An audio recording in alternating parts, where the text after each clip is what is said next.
Fourth, selections from the Mutt Diary. Question: whom can we call a guru? Answer: he who can tell your past and future is your guru. Question: how can one have bhakti? Answer: there is bhakti within you.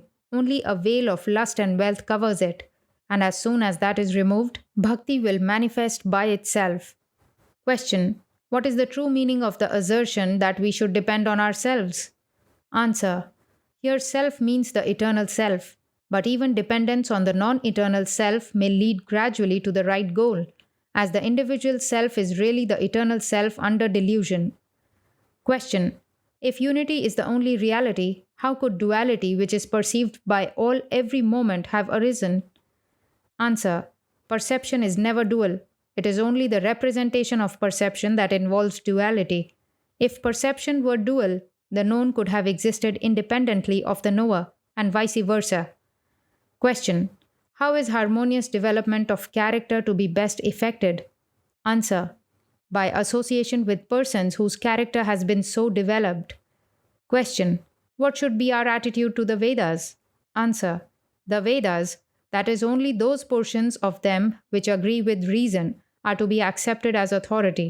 Other Shastras, such as the Puranas, etc., are only to be accepted so far as they do not go against the Vedas. All the religious thoughts that have come subsequent to the Vedas in the world, in whatever part of it, have been derived from the Vedas. Question: is the division of time into 4 yugas astronomical or arbitrary calculation? Answer: there is no mention of such divisions in the Vedas. They are arbitrary assumptions of Pauranika times. Question: is the relation between concepts and words necessary and immutable, or accidental and conventional? Answer: the point is exceedingly debatable. It seems that there is a necessary relation, but not absolutely so, as appears from the diversity of language. There may be some subtle relation which we are not yet able to detect. Question: what should be the principle to be followed in working within India? Answer: first of all, men should be taught to be practical and physically strong. A dozen of such lions will conquer the world, and not millions of sheep can do so. Secondly, men should not be taught to imitate a personal ideal, however great. Then Swamiji went on to speak of the corruptions of some of the Hindu symbols. He distinguished between the path of knowledge and the path of devotion.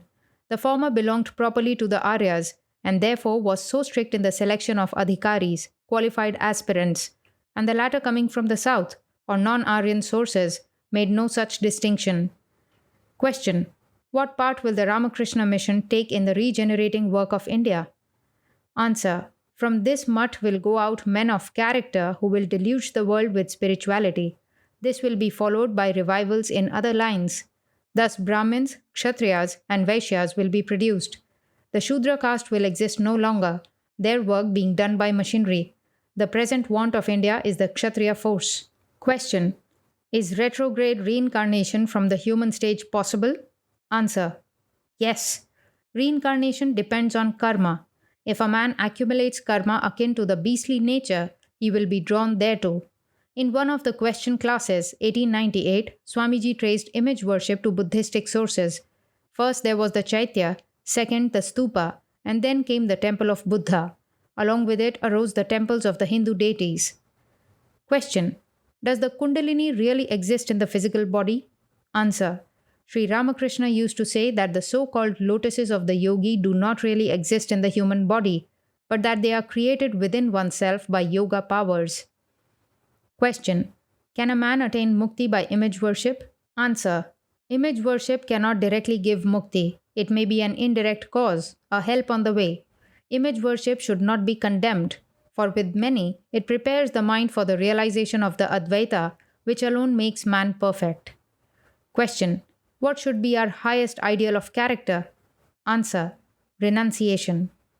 Question: how did Buddhism leave the legacy of corruption in India? Answer: the Buddhas tried to make everyone in India a monk or a nun. We cannot expect that from everyone. This led to gradual relaxation among monks and nuns. It was also caused by their imitating Tibetan and other barbarous customs in the name of religion. They went to preach in those places and assimilated their corruptions, and then introduced them into India. Question: Is Maya without beginning and end? Answer. Maya is eternal both ways, taken universally as genus, but it is non-eternal individually. Question.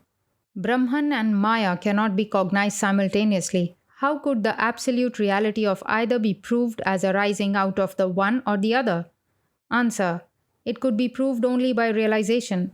When one realizes Brahman, for him Maya exists no longer. Just as once the identity of the rope is found out, the illusion of the serpent comes no more. Question. What is Maya? Answer. There is only one thing, call it by any name, matter or spirit. It is difficult or rather impossible to think the one independent of the other. This is Maya or ignorance. Question. What is mukti, liberation? Answer. Mukti means entire freedom, freedom from the bondages of good and evil. A golden chain is as much a chain as an iron one. Sri Ramakrishna used to say that to pick out one thorn which has stuck into the foot, another thorn is requisitioned, and when the thorn is taken out, both are thrown away. So the bad tendencies are to be counteracted by the good ones, but after that, the good tendencies have also to be conquered. Question. Can salvation, mukti, be obtained without the grace of God? Answer. Salvation has nothing to do with God. Freedom already is. Question. What is the proof of the self in us not being the product of the body, etc.? Answer. The ego, like its correlative non-ego, is the product of the body, mind, etc. The only proof of the existence of the real self is realization. Question. Who is a true jnani and who is a true bhakta? Answer. The true jnani is he who has the deepest love within his heart and at the same time is a practical seer of Advaita in his outward relations. And the true bhakta, lover, is he who, realizing his own soul, has identified with the universal soul, and thus possessed of the true jnana within, feels for and loves everyone. Of jnana and bhakti, he who advocates one and denounces the other cannot be either a jnani or a bhakta, but he is a thief and a cheat. Question. Why should a man serve Ishvara? Answer. If you once admit that there is such a thing as Ishvara, God, you have numberless occasions to serve him. Service of the Lord means, according to all the scriptural authorities, remembrance, smarana. If you believe in the existence of God, you will be reminded of him at every step of your life. Question. Is Mayavada different from Advaitavada? Answer. No, they are identical. There is absolutely no other explanation of Advaitavada except Mayavada. Question.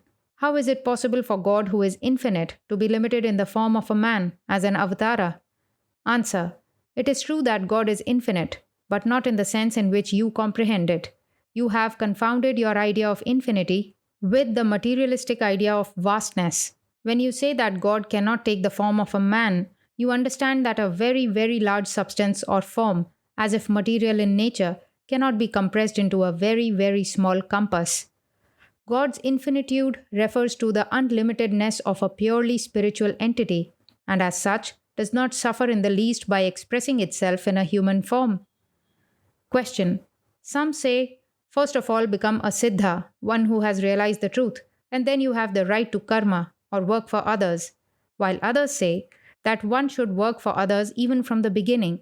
How can both these views be reconciled? Answer. You are confusing one thing with the other. Karma means either service to humanity or preaching. To real preaching, no doubt, none has the right except the Siddha Purusha, that is, one who has realized the truth. But to service, everyone has the right, and not only so, but everyone is under obligation to serve others, so long as he is accepting service from others.